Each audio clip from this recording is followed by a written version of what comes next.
Es mi pastor, nada me faltará. Con esa convicción plena que tenemos, damos la gloria a Dios por habernos dado esta capacitación de 4 sesiones. Y así invito al doctor Jim Panayo, que durante muchos años ha sido un hombre preparado y capacitado. Hoy nos ha acompañado fielmente con esa pasión que Dios ha puesto en su corazón de servirnos a cada uno de ustedes, de nosotros. El doctor Jim obtuvo un doctorado en el Nuevo Testamento. Desde ese momento, el doctor Jim ha enseñado en seminarios y entre pastores en América Central y del Sur. Su objetivo es proveer capacitación teológica de calidad para pastores, así como capacitar a la próxima generación de líderes y profesores que guiarán a la Iglesia de Cristo hacia adelante. Él tiene una página, Entrenamiento Pastoral. Que Dios lo bendiga, doctor Jim, y muchas gracias.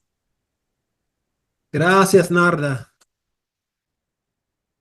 Es un honor poder estar una vez más hoy en la última sesión de este curso. Gracias por todos los que han participado y espero que nuestro tiempo juntos ha sido de bendición para sus vidas, sus ministerios. Y espero que esta última sesión también sea útil para nuestros ministerios. Bueno, hoy nos toca un tema que realmente es un tema importante en todo este tema. Es el tema de las responsabilidades pastorales. Es interesante porque aunque las escrituras dan 2 listas de los requisitos para ser anciano, pastor, obispo en la iglesia, no hay ni una lista de las responsabilidades de los pastores. Me parece muy interesante eso, ¿no?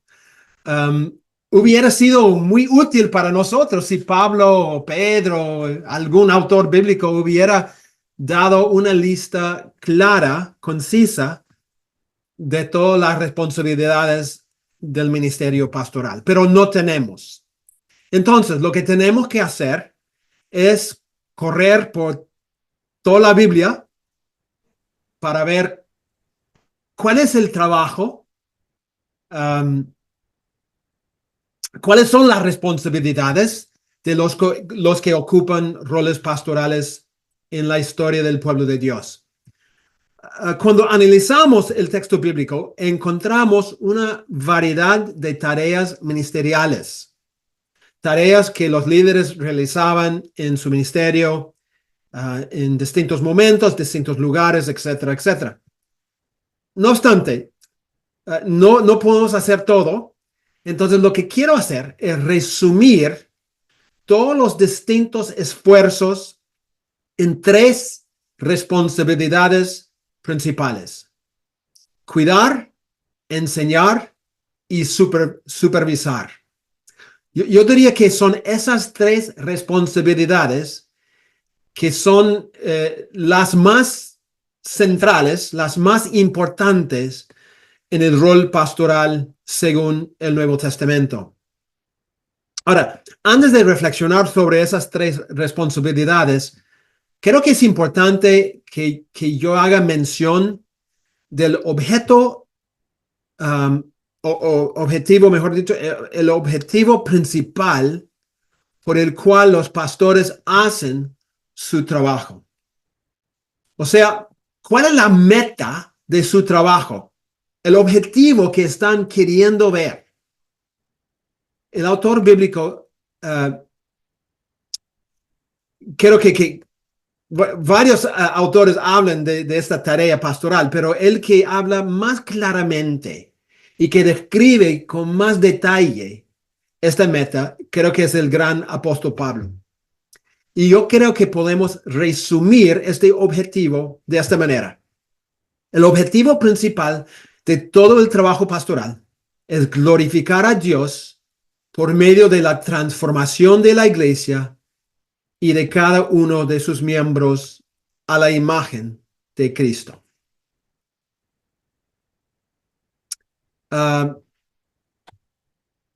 El trabajo pastoral básicamente enfoca en adorar a Dios, honrar a Dios, o como Pablo dice en 1 Corintios 10:31, glorificar a Dios. Pero ¿cómo lo hacemos? Bueno, lo hacemos por medio, no de, como Narde dijo antes, la información, sino a través de la transformación. Y la transformación tiene que ser de toda la iglesia. Y por supuesto, eso significa una transformación de cada uno de sus miembros. Pero ¿cuál es la meta de esa transformación?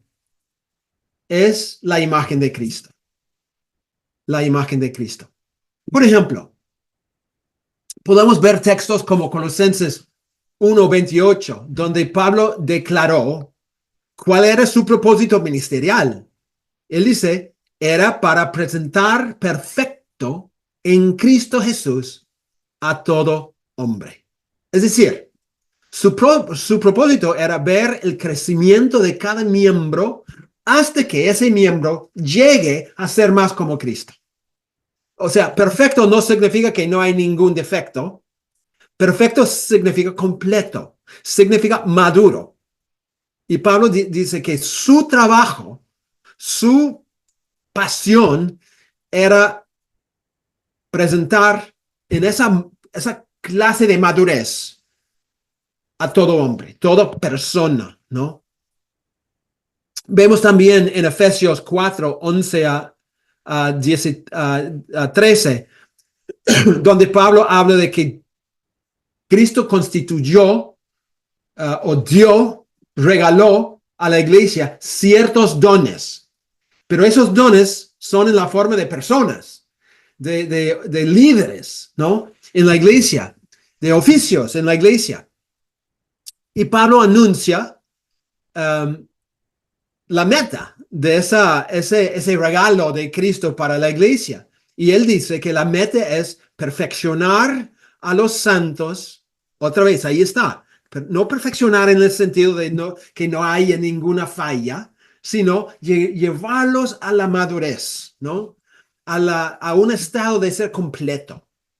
Perfeccionar a los santos, ¿para qué? Para la obra del ministerio. ¿Pero para qué? Para la edificación del cuerpo de Cristo. Pero Pablo sigue y dice que esa meta sigue hasta que, verso 13, hasta que todos lleguemos a la unidad de la fe y del conocimiento del Hijo de Dios, a un varón perfecto, a la medida de la estatura de la plenitud de Cristo. Pablo dice que Cristo dio a la iglesia ciertos dones, ciertas personas dotadas con la meta de ver producido en ellos madurez en todo sentido. Para que esas personas en la iglesia pueden cumplir la obra del ministerio, pueden trabajar, servir al Señor, para que toda la iglesia sea edificada, para que crezca en todo sentido. Pero ese proceso tiene que seguir y seguir y seguir hasta que todos, no unos, todos lleguemos a una unidad de la fe, un mismo sentir, una misma fe y unidad del conocimiento de Cristo. Y Pablo dice, déjeme explicar más qué quiere decir eso. Y pinta la imagen de un varón perfecto, ¿no? Un varón cumplido. y dice, lo que estoy diciendo básicamente es llegar a la medida de la estatura de la plenitud de Cristo. Ser como Cristo. Otra vez, esa es la meta. Ok, entonces, la meta principal no es hacer crecer la iglesia. No es tener los mejores ministerios. No es tener un lindo edificio con excelente música. Ni tampoco ser reconocido en la sociedad. Todo eso es bonito, excelente, pero no es el blanco para nosotros como líderes, como pastores, ancianos, obispos en la iglesia. El propósito del ministerio pastoral es glorificar a Dios, viendo la transformación de toda la iglesia y de cada miembro, para que lleguen a reflejar a Cristo en todo sentido. Una iglesia que refleja a Cristo, lleno de hombres y mujeres, adolescentes y jóvenes, adultos mayores y niños que están siendo transformados día a día a la imagen gloriosa de Cristo Jesús, el que es el resplandor de Dios. Eso es lo que queremos lograr con nuestros ministerios. Todos los esfuerzos de todos los líderes de la iglesia deben enfocarse en este propósito. Pregúntate, ¿realmente eso es el objetivo de tu ministerio? Todo lo que tú hagas en la iglesia, toda tu participación, ¿tiene esa meta en mente? Ese es el objetivo principal. Es lo que buscamos lograr o que Dios logre a través y en su iglesia, ¿no? Que haya esa clase de transformación hacia la imagen de Cristo. Entonces, lo que queremos hacer es crear una comunidad cristiana donde Cristo es honrado en todo, donde hay un verdadero amor por Cristo y obviamente entre los hermanos, donde hay una pasión por el evangelio, donde hay una transformación tanto en la vida de cada miembro como en la sociedad alrededor. Es decir, la iglesia no existe para sí sola. La iglesia existe para glorificar a Dios, para edificarse y para transformar la sociedad donde Dios ha puesto esa iglesia. O sea, queremos que la iglesia sea un agente del reino de Dios, donde verdaderamente refleje los valores, las virtudes y las prioridades de su ciudadanía celestial. Esa es la iglesia. Ese es el propósito del ministerio. Es lo que debemos anhelar y buscar hacer con todo nuestro ser. Ahora, con este propósito en mente, ¿cuáles son las responsabilidades principales de los ancianos o pastores, obispos de la iglesia? Bueno, aunque en la actualidad en la iglesia parece que los líderes tienen que ser 1000 oficios, ¿no? Tienen que limpiar el piso, tienen que pintar la pared, tienen que hacer todo, ¿no? Aunque eso parece ser la realidad en las iglesias, ¿cómo es en las escrituras?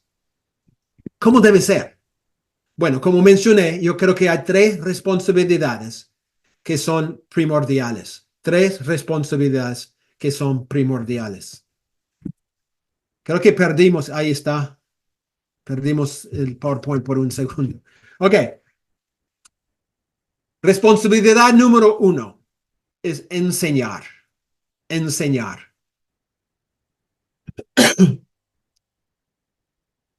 El pastor de ovejas tenía la responsabilidad de guiar las ovejas, de alimentarlas, de protegerlas de los lobos. De igual manera, los pastores de las iglesias tienen que servir como guías, alimentando y protegiendo a los miembros de la iglesia. Y una de las formas principales para cumplir esas necesidades es por medio de la enseñanza. La enseñanza de la iglesia es y siempre tiene que ser, obviamente, una enseñanza de la palabra de Dios. El pastor el líder, los líderes, tienen que alimentar, cuidar, proteger a la iglesia por medio de esa palabra de Dios, la enseñanza de esa palabra de Dios. Es como el gran puritano Juan Owen del siglo XVII escribió. Él dijo, el primer y principal deber de un pastor es alimentar al rebaño mediante la predicación diligente de la palabra. Y yo diría que las escrituras demuestran claramente esta misma prioridad. Por ejemplo, 1 Timoteo 4:16, Pablo exhorta a Timoteo, ten cuidado de ti mismo y de la doctrina, persiste en ello, pues haciendo esto, te salvarás a ti mismo y a los que te oyeren.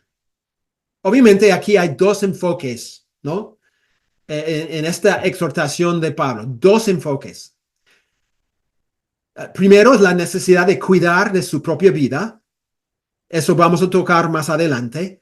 Y segundo, la necesidad de cuidar de su ministerio.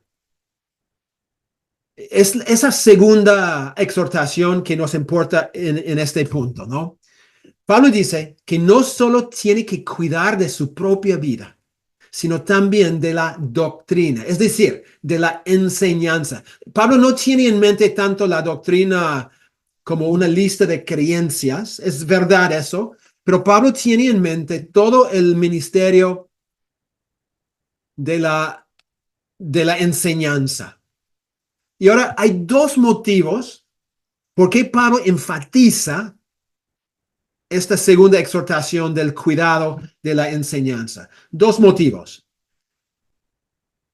O sea, ¿por qué era tan urgente que Timoteo se preocupe por la enseñanza? Dos motivos. Primero, porque demuestra la misma preocupación que Pablo expresaba a lo largo de esta carta de Primera de Timoteo.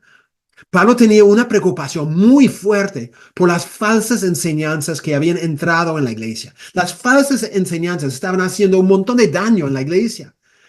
Falsos maestros entraron en la iglesia enseñando doctrinas equivocadas. Y esas falsas doctrinas que ellos enseñaban amenazaban la salud de la iglesia. Y Pablo estaba muy preocupado por eso en toda la carta de Primera de Timoteo. Por ende, Pablo insta a Timoteo a permanecer fiel en las enseñanzas que él había recibido de Pablo. Por ejemplo, tenemos el texto de 1 Timoteo 1, 3 y 4, cuando Pablo dice a Timoteo, como te rogué que te quedases en Éfeso cuando fui a Macedonia, para que mandases a algunos que no enseñen diferente doctrina, ni presten atención a fábulas y genealogías interminables que acarrean disputas, más bien que edificación de Dios que es por fe. Así te encargo ahora. Es claro que algunos supuestos maestros estaban enseñando cosas falsas y esas falsas doctrinas confundían a la gente y malograban el ministerio de la iglesia. Y Pablo estaba preocupado. Entonces, Pablo exhorta a Timoteo a cuidar de la sana doctrina para proteger la salud de la iglesia. Es recontra importante esa exhortación. Podemos notar la seriedad de esta exhortación por todo lo que Pablo le dice a Timoteo, ¿no? En 1 Timoteo 4:16. Pablo dice, ten cuidado de ti mismo y de la enseñanza. Pero noten lo que Pablo dice después. Pablo dice, persiste en ello. O sea, tienes que mantenerte fiel a lo largo de todos los años, Timoteo. Tienes que seguir con esta prioridad, pase lo que pase. Tienes que perseverar en este asunto de cuidar las enseñanzas. ¿Pero por qué? Aquí Pablo dice algo increíble, algo totalmente inesperado. Pablo dice, pues haciendo esto, ¿qué? Cuidando de las enseñanzas.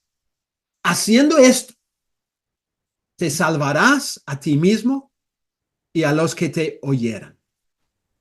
¿Ves lo que está en juego aquí? Pablo dice que es nada menos que la salvación. Ahora, tranquilos, su punto no es decir que se salva por tener un buen ministerio, ¿ok? No es su punto. Nada por el estilo. Su punto es otro. Sí, hermanos, Pablo ya había advertido a Timoteo del gran peligro de las falsas enseñanzas y el daño que esas falsas enseñanzas pueden hacer en la iglesia. Él dijo, por ejemplo, en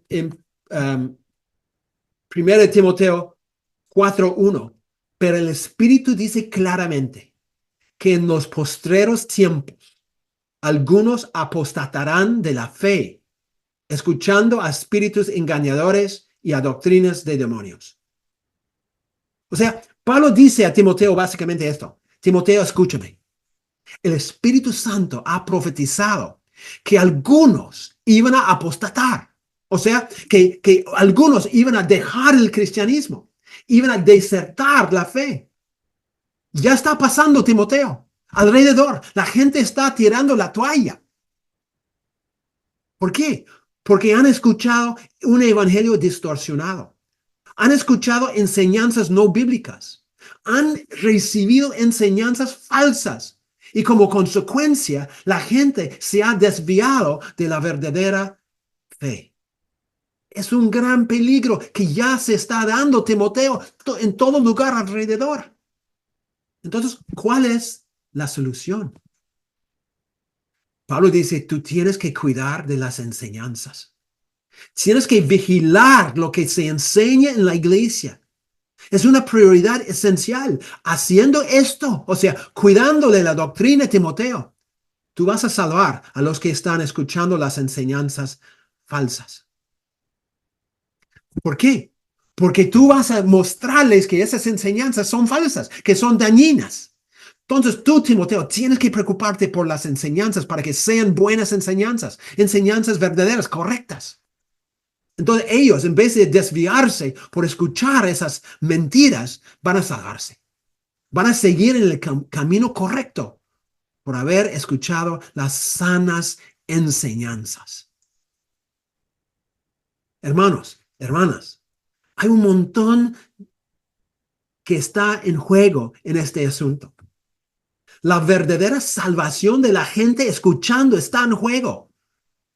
Por lo tanto, tenemos que estar totalmente convencidos de esta gran prioridad. Parte del trabajo ministerial del liderazgo de la iglesia es cuidar de las enseñanzas de la iglesia, vigilando para que no entren las doctrinas falsas que pueden hacer mucho daño a la iglesia. Los pastores tienen que proteger las ovejas. En este caso, tiene que protegerlos específicamente de las falsas enseñanzas que pueden dividir iglesias, que pueden hacer desviar a los miembros, que causan conflictos, que estorban un crecimiento hacia la imagen de Cristo.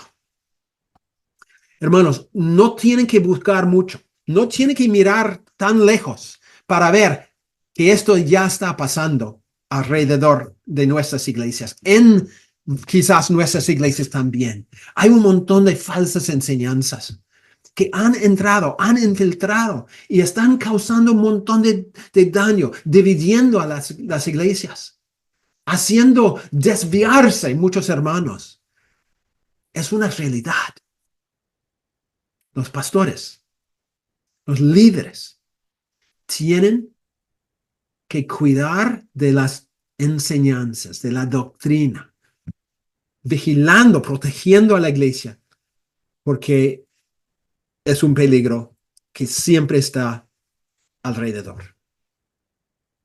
Pero hay un segundo motivo también por qué la enseñanza es tan importante en la iglesia y por qué Pablo da esta exhortación tan fuerte a Timoteo.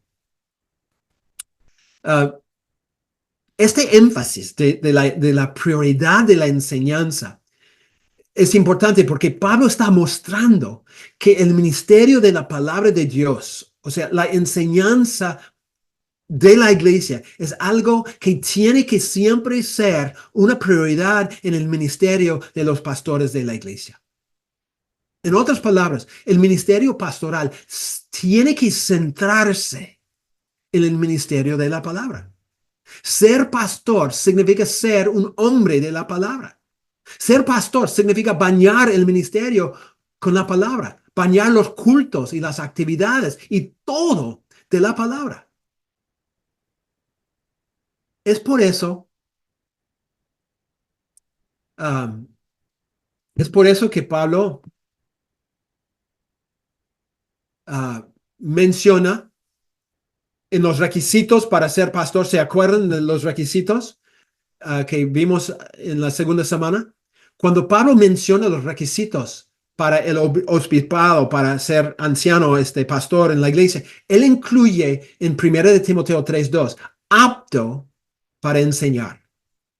Y algunos años después, Pablo repite esa exhortación en 2 de Timoteo 2:24, cuando dice que el siervo del Señor debe ser apto para enseñar. El pastor, sí o sí, necesariamente tiene que dedicarse a la enseñanza. O sea, el ministerio de la palabra es una parte esencial. Es un aspecto básico del ministerio pastoral. Hermanos, no puede haber un pastor que no enseñe. No puede haber. Yo he visto pastores que no enseñan. No son pastores. ¿Por qué? Porque no están cumpliendo su principal rol. El ministerio pastoral incluye muchas cosas, pero encima de todo es la prioridad de la enseñanza. Ahora, cuando se trata de la enseñanza, es la predicación que debe ser la prioridad central del pastor. ¿Por qué? Porque es la mejor forma de guiar a la iglesia. La mejor forma de lanzar una visión para toda la vida cristiana. La mejor manera de movilizar a la iglesia a nuestra misión como iglesia. Es la mejor manera de comunicar nuestra cosmovisión como pueblo de Dios. Entonces, cuando el pastor no invierte el tiempo necesario para predicar la palabra con profundidad y con claridad y con fidelidad, es la iglesia que sufre. Cuidar de la iglesia incluye un compromiso profundo con la enseñanza de la palabra de Dios, especialmente con la predicación de la palabra. Tiene que ser una prioridad para el pastor. Es por eso que Pablo dice, ten cuidado de la doctrina. Es lo que Pablo tiene en mente. Hay falsas enseñanzas. Tenemos que proteger la iglesia de esas falsas enseñanzas. Pero también es que la palabra de Dios tiene que ser la prioridad en la iglesia. Y la predicación es la mejor manera de comunicar, de enseñar esa palabra de Dios. Es interesante que Pablo dice la misma cosa, o casi la misma cosa a Tito, ¿no es cierto? Cuando Pablo envió a Tito a Creta para que él pusiera en orden las cosas en la iglesia, una de sus tareas era nombrar ancianos, o sea, pastores para la iglesia. Y uno de los requisitos en los que Pablo insiste en la enseñanza, Pablo dice en Tito 1:9 que el anciano tiene que ser retenedor de la palabra fiel, tal como ha sido enseñada. ¿Para qué? ¿Cuál es el propósito? Para que también pueda exhortar con sana enseñanza y convencer a los que contradicen. El pastor tiene que ser un hombre de la palabra que sepa enseñar, que use la enseñanza para exhortar y convencer, para corregir y recordar. Los líderes de la iglesia tienen que enseñar. Pastorear incluye esta tarea, esta responsabilidad de la enseñanza. Tiene que ser algo prioritario. Solo tiene que mirar también los evangelios, ¿no? Es muy interesante ver cómo la enseñanza era la prioridad de Jesús en su ministerio público. Un ejemplo muy claro de esta prioridad se ve en Marcos 6. Los apóstoles regresaron de su misión de predicación. ¿Se acuerdan? Jesús envió a los 70 a predicar. Y cuando ellos regresan, Jesús los lleva a un lugar muy remoto para que puedan descansar. No obstante, mientras están yendo a ese lugar y llegan a ese lugar, toda la multitud se entera y corre para llegar primero a ese lugar.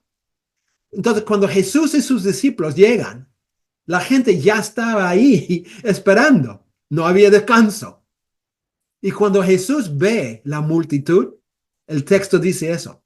Jesús tuvo compasión de ellos. ¿Por qué? Porque eran como ovejas que no tenían pastor. Entonces, ¿qué hizo Jesús al ver su condición tan triste? Comenzó a enseñarles muchas cosas. La gente no tenía dirección espiritual en su vida. No tenía un rumbo claro. Y Jesús, al ver esa necesidad, ¿qué hace? Les enseña. El ministerio de la palabra, el ministerio de la enseñanza era la cura para la falta de rumbo espiritual. El ministerio de la palabra era un elemento clave, primordial en el pastoreo de Jesús, en el pastoreo de Pablo, en el pastoreo de los líderes de la iglesia primitiva. Es una prioridad. Ahora, parte de esta prioridad de la enseñanza es ser un ministro bien capacitado. ¿Me escucharon? No es simplemente enseñar, es también ser un ministro bien capacitado para esa tarea. O sea, no es algo que podemos hacer a la ligera. No es algo que podemos hacer sin prepararnos bien. No es algo que podemos hacer dependiendo de nuestro carisma o algo por el estilo. No. Tenemos que capacitarnos. Pablo demuestra claramente este punto en 2 de Timoteo 2:15. Procura con flojera. Oh, no dice eso. Dice con diligencia. Presentarte a Dios aprobado como obrero que no tiene de qué avergonzarse, que usa bien la palabra de verdad. Esta exhortación tiene dos partes. Primero, Pablo llama a Timoteo a ser un fiel siervo de Dios.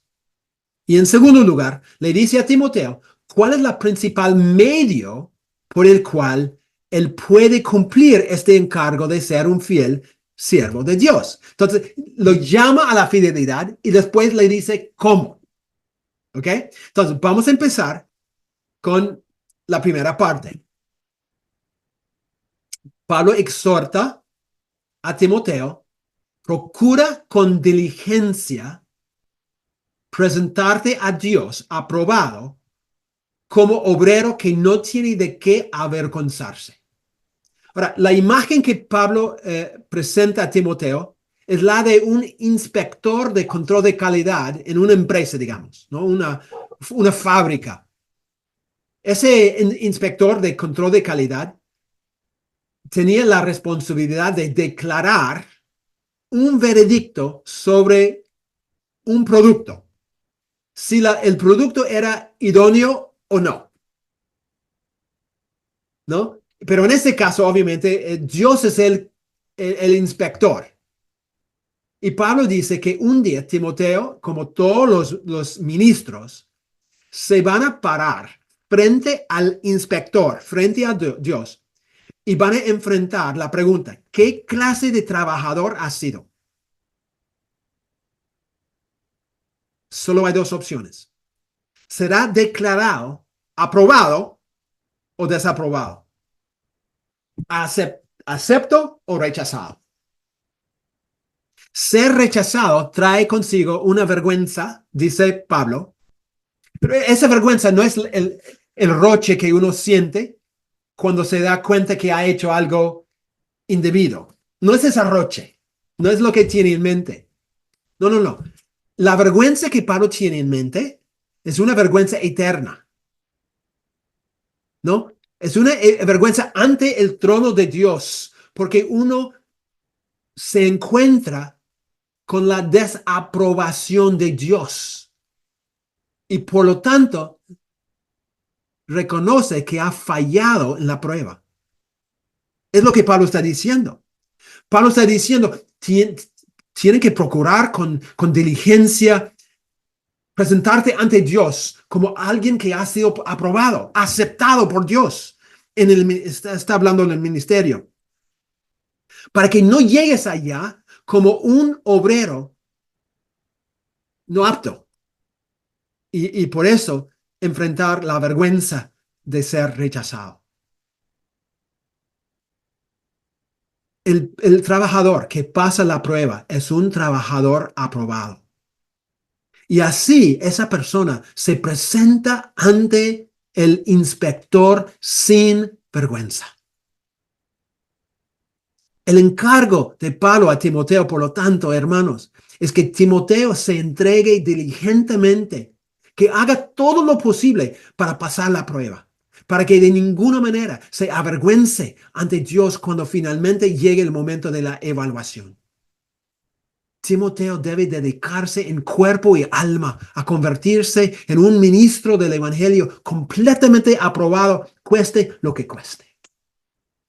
Ahora, la pregunta es ¿cómo? ¿Cómo puede Timoteo asegurarse de que él va a escuchar aprobado ante Dios? Bueno, en la segunda parte, Pablo le explica el por qué. Ahora, a la luz de la situación de la iglesia, con todos los falsos maestros, ¿no? Y la ignorancia bíblica de muchas personas, la pregunta es esta. Frente a esa situación, esa realidad, ¿cómo es que Timoteo puede llegar a ser un obrero aprobado? Y como mencioné, Pablo contesta en la última parte de 2 de Timoteo 2:15. Él explica cuál es el medio principal para cumplir el encargo de llegar a ser un siervo fiel. Pablo escribe, procura con diligencia presentarte a Dios aprobado, pero mira lo que él agrega. Él agrega que usa bien la palabra de verdad. Es decir, que maneja correctamente la palabra de Dios. Es lo que Pablo está diciendo, que Timoteo tienes que ser un siervo, un obrero aprobado. ¿Cómo? Usando correctamente la palabra de Dios. El problema con todos los falsos maestros era que ellos estaban distorsionando la palabra de verdad. Estaban malinterpretando la palabra, aplicando mal y enseñando incorrectamente el mensaje del Evangelio. Timoteo no puede seguir en este mismo camino. Timoteo tiene que manejarlo correctamente. Y ahora, Pablo usa una metáfora, ¿no? Una comparación, digamos, muy rara aquí para describir lo que Timoteo necesita hacer. La palabra que Pablo usa y que se traduce usar bien, solo aparece aquí en todo el Nuevo Testamento. No aparece en ningún otro texto del Nuevo Testamento. Esa frase en griego, usar bien. Pero en la Septuaginta, la versión en griego del Antiguo Testamento, esa misma palabra aparece dos veces.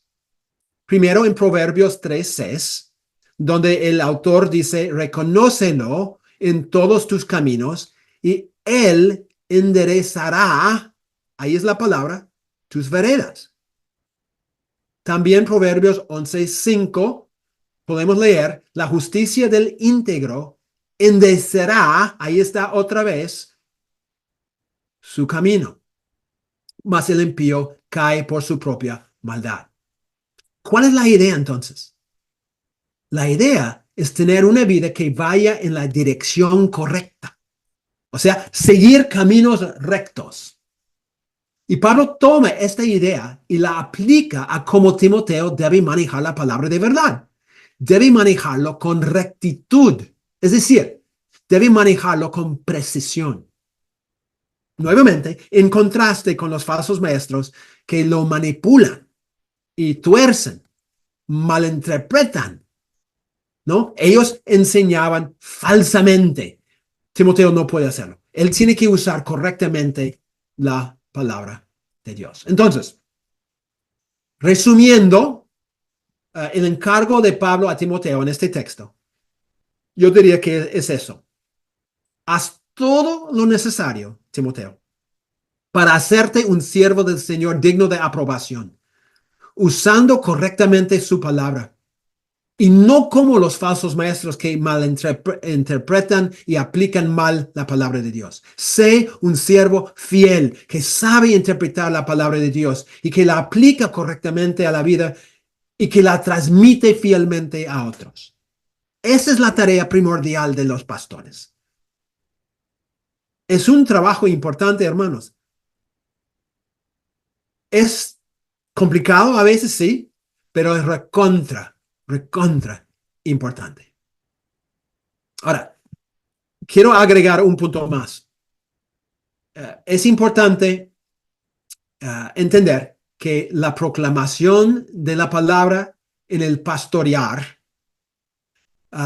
puede llegar no solamente a través de una prédica, sino también por medio de varios otros medios, una clase, una consejería personal, un encuentro informal, una advertencia, una corrección, un montón de formas. Pero lo que todas esas formas tienen en común es que es la palabra de Dios expuesta que forma el medio de pastorear a otros. Tú puedes hacerlo a través de una prédica, a través de una enseñanza, a través de una consejería, pero tiene que ser palabra de Dios, no tus opiniones, no las ideas de tu denominación.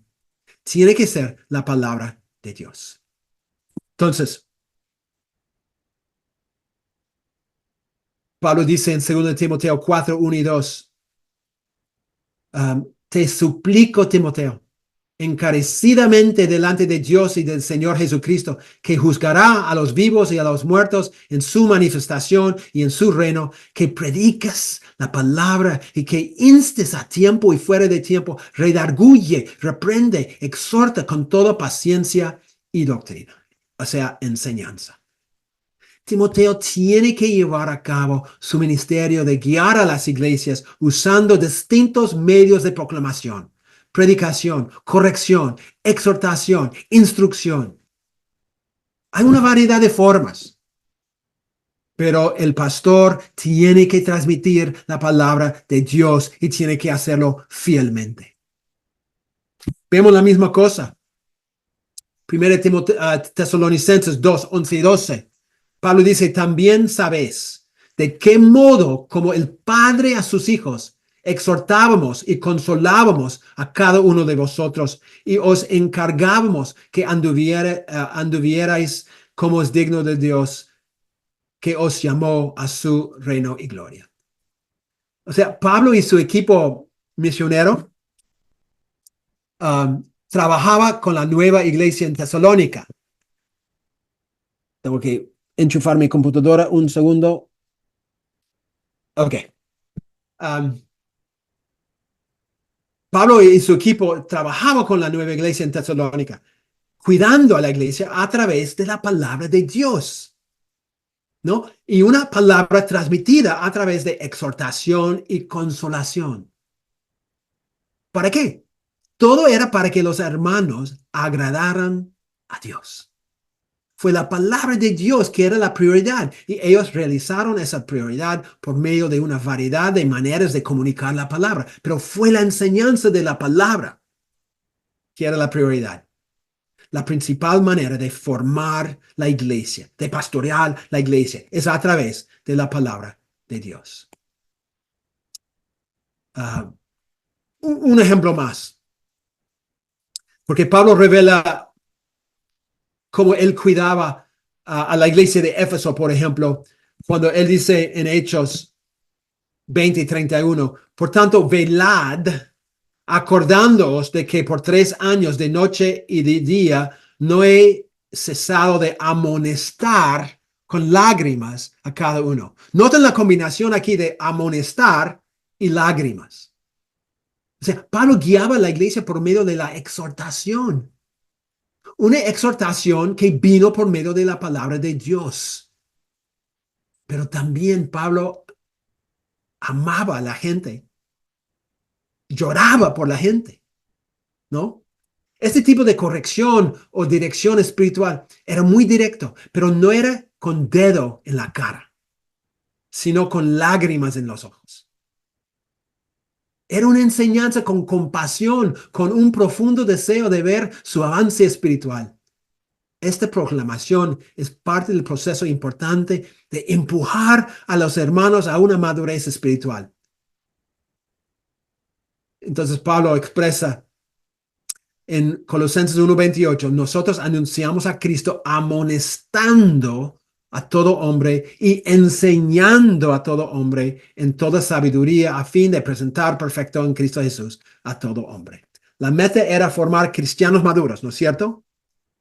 Pero esto requería enseñanza y amonestación, la palabra de Dios. Para resumir todo, el punto es que la enseñanza, sea por prédica o por una clase u otro medio, la enseñanza de la palabra de Dios es la principal prioridad del pastorado. Los pastores tienen que guiar a las iglesias por medio de la alimentación continua de la palabra de Dios. Tiene que hacerlo. No hay otra forma. Ok. Seguimos con número 2. Segunda responsabilidad. Cuidar. Cuando pensamos en la imagen del pastor, lo que salta a la vista, creo, con más claridad, ¿no? Es el concepto de cuidar a las ovejas. El pastor cuida, vela por las ovejas, ¿no? Es su trabajo. Entonces, un autor dice, la responsabilidad fundamental de los líderes de la iglesia es pastorear el rebaño de Dios. El pastoreo está en el corazón mismo de la imagen bíblica del liderazgo. Es parte de la esencia de lo que es ser pastor, alguien que cuida a las ovejas. Si volvemos al texto que mencionamos antes, ¿no? Este texto de 1 Timoteo 4:16, Pablo exhorta, ten cuidado de ti mismo y de la enseñanza. Persiste en ello, pues haciendo esto te salvarás a ti mismo y a los que te oyeren. Ya hemos visto el segundo mandato, ¿no? No voy a volver a esto. Quiero ver el primer mandato por un ratito. Pablo dice a Timoteo, que el primer mandato es cuidar de ti mismo. El pastor tiene que hacer todo lo posible para cuidar de su propio corazón. Por eso, Pablo insta a Timoteo que se preocupe por su propia vida espiritual antes de preocuparse por la iglesia. O sea, la misma Biblia nos orienta en cuanto a prioridades ministeriales. Nos dice que aunque ambos ministerios, el cuidado personal y el cuidado de la iglesia, son sumamente importantes, el pastor tiene que empezar con el cuidado espiritual personal. El pastor que no se preocupa continuamente por su propia vida espiritual, no va a poder preocuparse adecuadamente por la iglesia a su cargo. ¿Cómo vamos a exhortar a los demás que cuiden de sus vidas espirituales si nosotros no tomemos la misma medicina? ¿Cómo vamos a demandar a los hermanos lo que nosotros mismos no queremos obedecer nosotros? No, tenemos que empezar cuidándonos a nosotros para poder exhortar a los demás a que cuiden de sus propias vidas espirituales.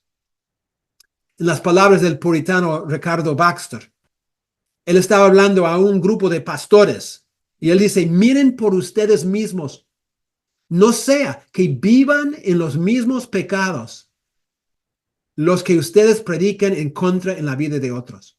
Miren por ustedes mismos. No sea que ustedes sean culpables de todo lo que ustedes condenan diariamente en otros. O sea, Baxter mira a los pastores en la cara y les dice, no sean hipócritas, haciendo exactamente lo mismo que nosotros condenamos en los demás. Si no nos cuidamos de nosotros mismos, ¿con qué cara podemos exhortar a los otros hermanos que cuiden de sus vidas espirituales? No podemos, no podemos. Hermanos, el pastor que no está creciendo en su fe, que no disfruta de una comunión íntima con Cristo, que no desarrolle defensas espirituales contra la tentación, el desánimo y los dardos del enemigo, no tiene la autoridad para insistir en lo mismo para los demás. Es más serio todavía. No va a tener la fuerza espiritual para cumplir su ministerio. O sea, no va a poder pastorear a la iglesia como debe ser si no cuida de su propia vida espiritual primero. ¿Y qué va a pasar? Va a terminar en un náufrago espiritual. Antes de que tú puedas predicar a otros, tienes que predicar a ti mismo. Antes de que tú puedas aconsejar a otros, tienes que aconsejar a ti mismo. Antes de que tú puedas exhortar, corregir o disciplinar a otros, tienes que hacer lo mismo en tu propia vida. Esto debe ser algo muy claro. Debe ser una convicción que tú tienes bien plantada en la mente. Pero se debe ver en tus prioridades también. El pastor verdaderamente exitoso se cuida de sí mismo para que pueda permanecer fiel, tanto en la fe como en el ministerio. La negligencia en la vida espiritual del pastor es la muerte de su ministerio. Es la causa de pobreza espiritual en la iglesia. Y aún peor, ocasiona en muchos casos el fracaso espiritual de muchas otras personas. Por eso, que cuando hablamos del pastor y su ministerio, no podemos olvidar que el pastor tiene que también cuidar de su propia vida espiritual para que esté capacitado y listo para cuidar de la iglesia. Solo tienes que leer los periódicos y ver cuántos pastores han caído. En mi país, este año, en una sola ciudad, 8 pastores de mucho peso ya no están pastoreando. 8 en una ciudad. ¿Por qué? Porque descuidaron su propia vida espiritual y cayeron en pecado. Ok, bueno, habiendo visto el cuidado de su propia vida, ahora toca la otra parte. El pastor tiene que preocuparse por el cuidado de los demás miembros de la iglesia también. Es parte de la responsabilidad del liderazgo. Ya hemos visto que una forma de cuidar es por medio de la enseñanza. No obstante, ese ministerio público, aunque es muy importante, no es todo, ni es suficiente por sí solo. O sea, el pastor tiene que combinar su ministerio público con un ministerio de cuidado personal, trabajando con los individuos. Un autor, Carlos Bridges, escribió en 1829 estas palabras en un trabajo increíblemente importante que se llama el ministerio cristiano. Él escribió: no debemos pensar que todo nuestro trabajo es realizado en el estudio o desde el púlpito.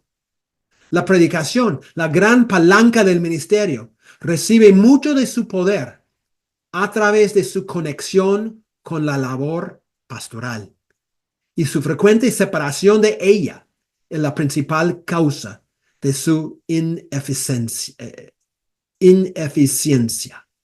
O sea, el punto de Bridges es esto: cuando la predicación es divorciada del contacto personal con la gente, llega a ser algo teórico o algo tan genérico que no toca donde vive la gente.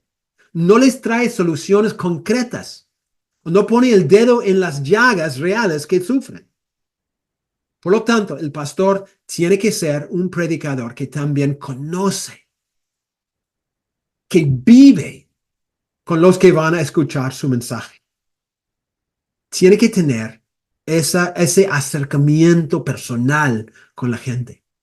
Entonces, Bridges sigue en su escrito y dice, hay un tipo de sordera mental entre las masas, con la consecuencia de que a menos que la palabra sea llevada a ellos en las porciones más pequeñas y con una aplicación muy directa, ellos solamente van a escuchar el sonido, pero el significado no va a fijarse en sus mentes con una comprensión inteligente o permanente.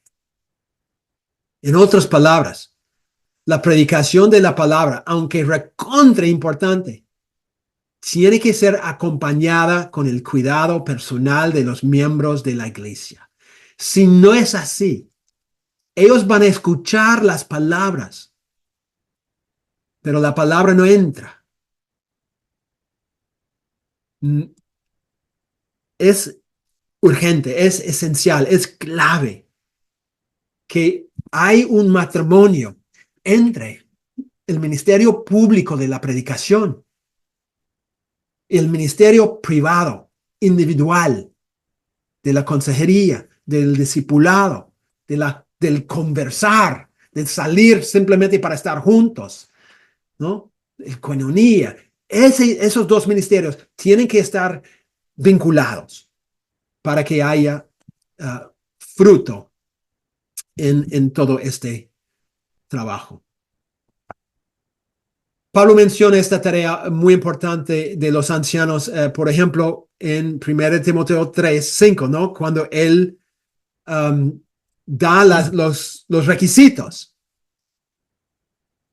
Pablo dice que el obispo tiene que gobernar bien su casa, que tenga sus hijos en sujeción con toda honestidad. Y justo es en medio de este punto que Pablo hace una pregunta importante. Él dice en verso 5, pues el que no sabe gobernar su propia casa, aquí es la pregunta, ¿cómo cuidará de la iglesia de Dios? La respuesta es obvia, no se puede. El punto de Pablo es que los ancianos, los obispos, los pastores están encargados de cuidar de la iglesia de Dios. Es muy interesante porque la palabra que Pablo usa acá para cuidar aparece solamente en un pasaje más en todo el Nuevo Testamento. Aparece aquí en 1 Timoteo 3:5, pero solamente en un pasaje más en todo el Nuevo Testamento. Y es un pasaje que, aunque no tiene nada que ver con el tema, ilustra claramente el significado. El pasaje en Lucas 10:34-35. ¿Se acuerdan? Jesús está contando la parábola del buen samaritano. Y Jesús dice del samaritano que acercándose, vendó sus heridas, echándoles aceite y vino, lo puso en su cabalgadura, lo llevó al mesón y, ¿qué hizo? Cuidó de él. Otro día, al partir, sacó 2 denarios, los dio al mesonero y le dijo, cuídamelo y todo lo que gastes de más, yo te lo pagaré cuando regrese. Ahora, es verdad, como mencioné, que el contexto es muy distinto del contexto de 1 Timoteo 3. No obstante, ilustra muy bien la idea de lo que es cuidar. El buen samaritano, ¿cómo cuidó el hombre lastimado? ¿Cómo esperaba que el mesonero le fuera a cuidar? ¿Cuál era su expectativa? Por un lado, era un cuidado físico. Como un médico cuida las heridas de una persona, así hizo el samaritano. Pero no solamente eso. También se ve un cuidado económico, ¿no? El buen samaritano puso de su bolsillo para los costos de hospedaje, para la curación, etc. Se ve una compasión y un involucramiento muy personal con la vida del hombre necesitado. Hubo una preocupación por la totalidad de su ser. y justamente en medio de una situación de grandes necesidades. Ahora, por favor, el punto no es decir que tenemos que ser médicos o que tenemos que dar todo nuestro dinero para los miembros. No es el punto. Más bien, hermanos, el punto es que el cuidado es algo integral, es algo holístico, es algo íntimo que busca suplir las verdaderas necesidades de la persona. Es una muestra de amor, un amor concreto. Hebreos 13:17 dice que los líderes velan por las vidas de los miembros de la iglesia. Los velan por las vidas de los miembros de la iglesia. O sea, ellos están al tanto de sus necesidades y hacen lo que se pueda para ayudarlos. Así hizo el buen samaritano, así hacen los buenos pastores. Ahora, es cierto que los pastores no pueden tener un contacto íntimo con cada miembro de la iglesia, especialmente si la iglesia es muy grande. Entiendo esto. Pero por lo menos ellos pueden intentar tener contacto con cuanto más posible y un contacto personal con ellos. Además, hermanos, es por eso que el pastor no debe intentar dirigirlo todo por él solo. Es por eso, como hemos estado tratando de comunicar, la iglesia necesita un equipo de líderes para que todos puedan compartir este trabajo de cuidado del rebaño. La verdad es que es el trabajo de toda la iglesia esto de cuidar, no de simplemente los líderes. Entiendo eso, pero los líderes tienen que ser ejemplos de esto, ¿no? Debe haber un cuidado mutuo en la iglesia de todos los miembros, pero los líderes son los ejemplares, los modelos de tal clase de cuidado. Es lo que la iglesia necesita. Ahora, ese tema de un cuidado personal es algo que se veía en el mismo ministerio de Pablo, ¿no? Aunque él era misionero y no pasaba mucho tiempo seguido en las diferentes iglesias, él estaba viajando, ¿no? Como misionero. No obstante, se nota el afecto que él tenía por los hermanos de las iglesias. Se ve como él sinceramente se preocupaba por los individuos. Por ejemplo, 1 Timoteo 2:7-8. Antes bien, dice Pablo, nos portamos con ternura entre vosotros.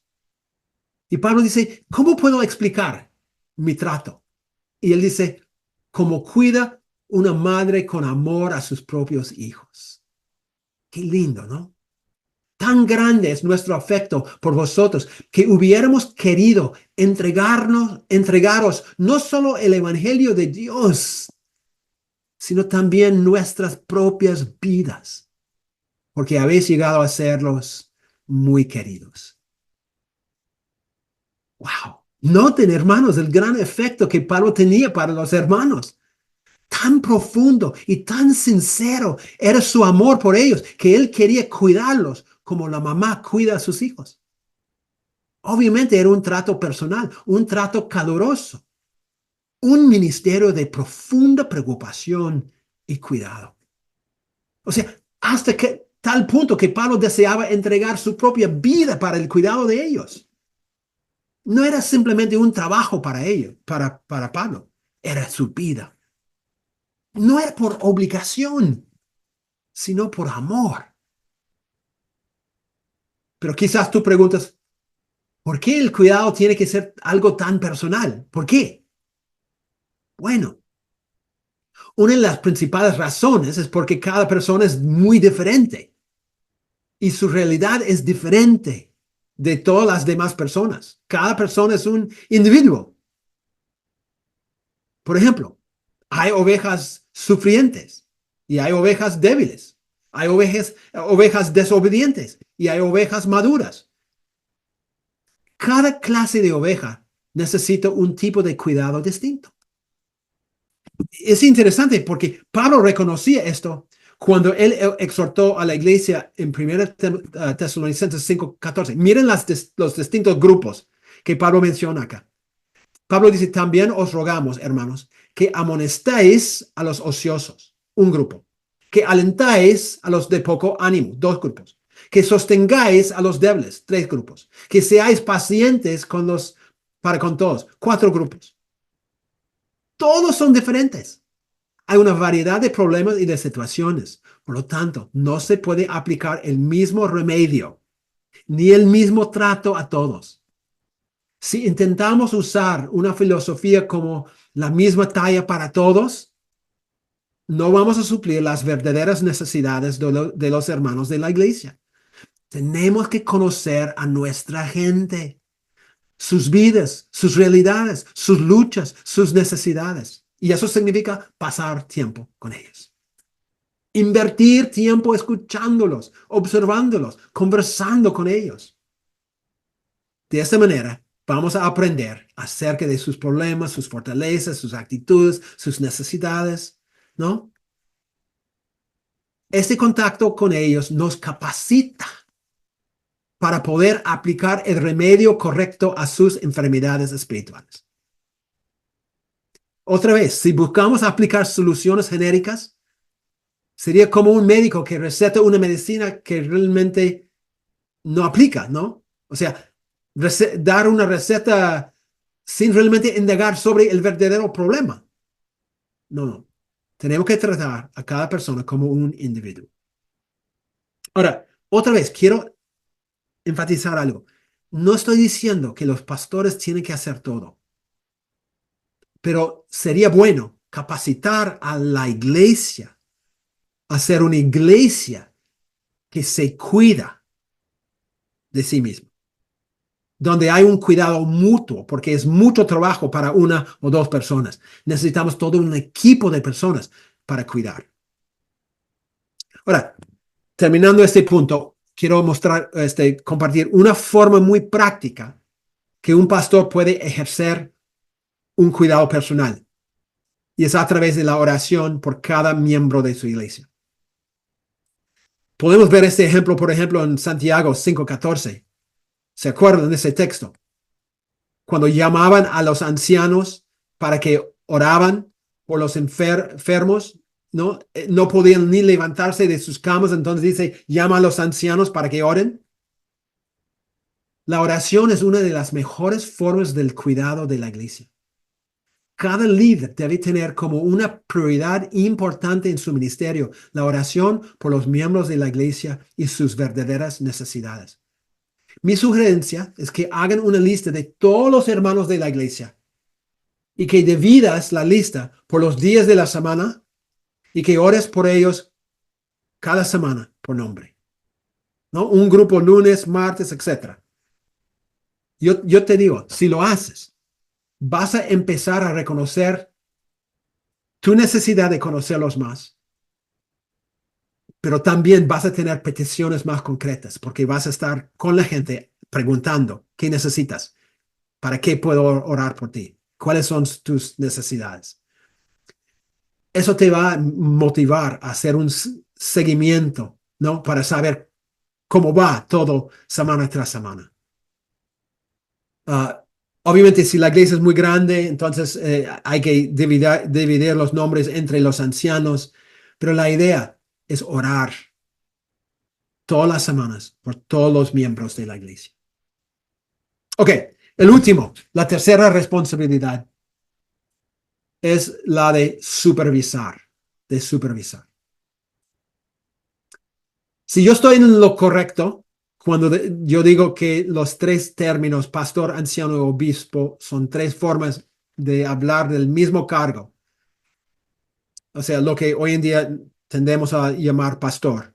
Entonces, si estoy correcto, entonces esto significa que una de las tareas de los pastores es supervisar o liderar en la iglesia. Es lo que Pablo dice en Hechos 20 y 28. Él junta a los ancianos de la iglesia de Éfeso y dice, por tanto, mirad por vosotros y por todo el rebaño en que el Espíritu Santo os ha puesto por, ¿qué dice? Obispos. ¿Qué quiere decir obispo? Supervisor. ¿Con qué trabajo? Apacentar la iglesia del Señor, la cual él ganó por su propia sangre. Pablo estaba dando un discurso, como mencioné, a los ancianos. Y él les recuerda que fue el Espíritu Santo que les había llamado al ministerio. Y que el Espíritu los había puesto como obispos, como supervisores para apacentar la iglesia. Ser obispo significa ser alguien que tiene cierta autoridad en la iglesia. Significa tener una responsabilidad de liderar en la iglesia. ¿Ok? Eso es claro. No obstante, es importante entender algo de esa autoridad. En primer lugar, no podemos olvidar que la iglesia no es de los líderes de la iglesia. No es tu iglesia. No es mi iglesia. La iglesia pertenece a Cristo porque Él la compró con su muerte. Él es la máxima autoridad, el dueño de la iglesia. Los líderes son instrumentos de Cristo para el liderazgo de la iglesia. O sea,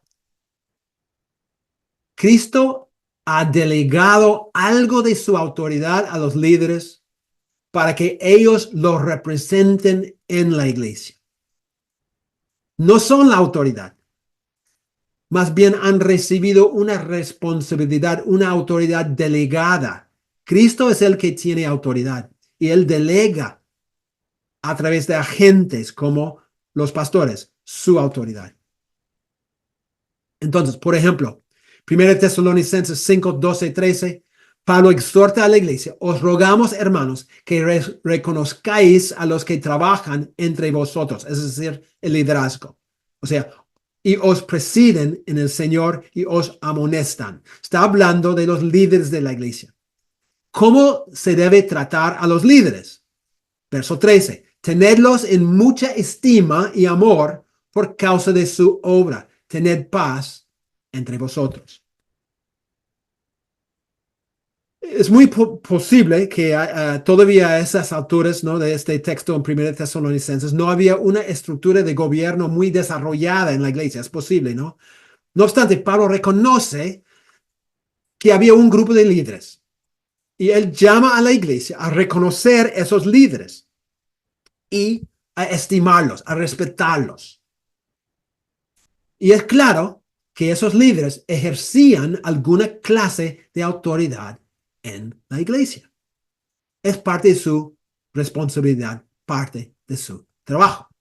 Vemos la misma autoridad en Hebreos 13, 17, donde el autor escribe: obedeced a vuestros, dice en Reina Valera, pastores. Pero como mencionamos la primera semana, la palabra no es pastor, sino líder.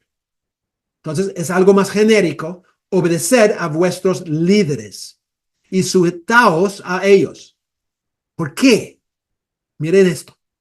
Porque ellos velan por vuestras almas, como quienes han de dar cuenta, para que lo hagan con alegría y no quejándose, porque esto no os es provechoso.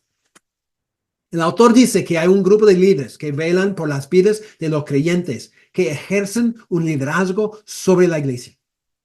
Los miembros deben obedecerlos. Es obvio que tenían cierta autoridad. Y los líderes tienen la responsabilidad de cuidar. Tienen la responsabilidad de velar por la iglesia. Tienen la responsabilidad de supervisar también. No obstante, es importante entender también que esa autoridad no era absoluta, sino tenía límites.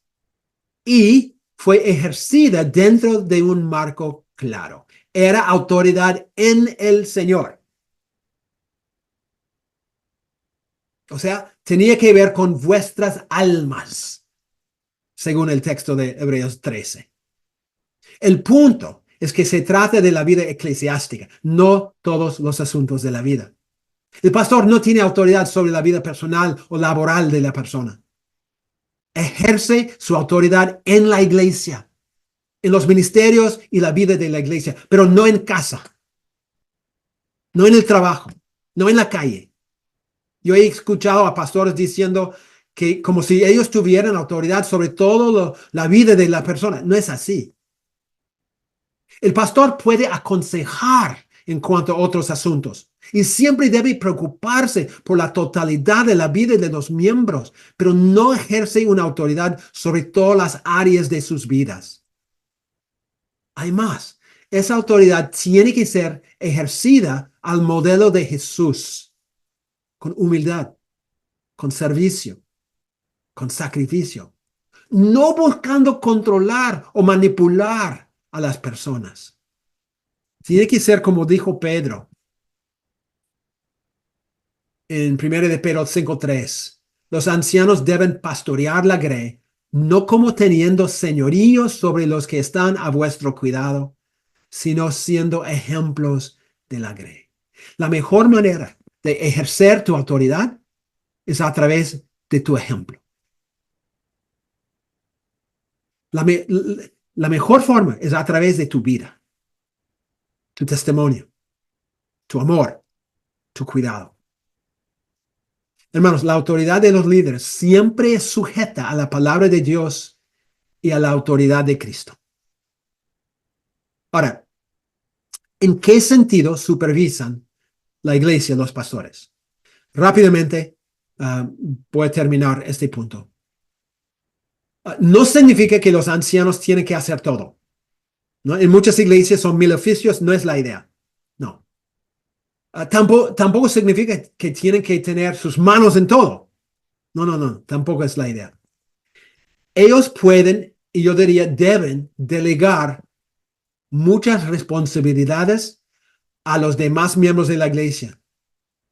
No obstante, son los ancianos como grupo que tienen que supervisar todos los ministerios y la dirección de la iglesia. No tienen que tener sus manos en todo, pero son responsables para supervisar el trabajo de la iglesia. Hay un ejemplo muy interesante en Hechos 11. Dice Lucas, entonces los discípulos, cada uno conforme a lo que tenía, determinaron enviar socorro a los hermanos que habitaban en Judea, lo cual en efecto hicieron enviándolo a los ancianos por mano de Bernabé y de Saulo. Interesante, ¿no? En este caso, los ancianos administraban las ofrendas recibidas de parte de las otras iglesias. Generalmente no pensamos en esto. Pensamos que son diáconos. Pero en este caso eran los ancianos que supervisaban, no controlaban, no determinaban el uso, pero supervisaban todo este proceso de la colecta para los hermanos de Judea. Ojo, no estoy diciendo que los ancianos tienen que administrar todos los negocios de la iglesia, no es mi punto. No estoy diciendo que ellos deben controlar todo el dinero en la iglesia, más bien no deben. Mi punto es que su trabajo es supervisar el trabajo de la iglesia. Son ellos que deben dirigir a la iglesia en cuanto a la dirección doctrinal de la iglesia. Por ejemplo, Hechos 15. Son ellos que deben guiar la iglesia en cuanto a su misión, los planes para realizar su misión. Son ellos que deben supervisar la capacitación de la iglesia. Son ellos que deben vigilar por la disciplina de la iglesia. Es la responsabilidad de los ancianos el supervisar la vida y los ministerios de la iglesia. No obstante, no pueden y no deben hacer todo. Ellos tienen que trabajar por medio de otras personas. Tienen que delegar a los demás miembros de la iglesia trabajo y ellos supervisan ese trabajo. La tarea de dirigir a la iglesia es una tarea enorme, ¿no? Es una responsabilidad importante. Y Dios ha delegado este trabajo a los ancianos. Pero ellos, otra vez, repito, no deben hacer todo. Lo que tienen que hacer como prioridad es enseñar, es cuidar y es supervisar. Estas deben ser las 3 responsabilidades primordiales de los ancianos de la iglesia. Hay otras cosas que pueden hacer, sí, pero estas 3 son sus prioridades y deben invertir la máxima atención en estas tres responsabilidades. Ok, bueno, hasta ahí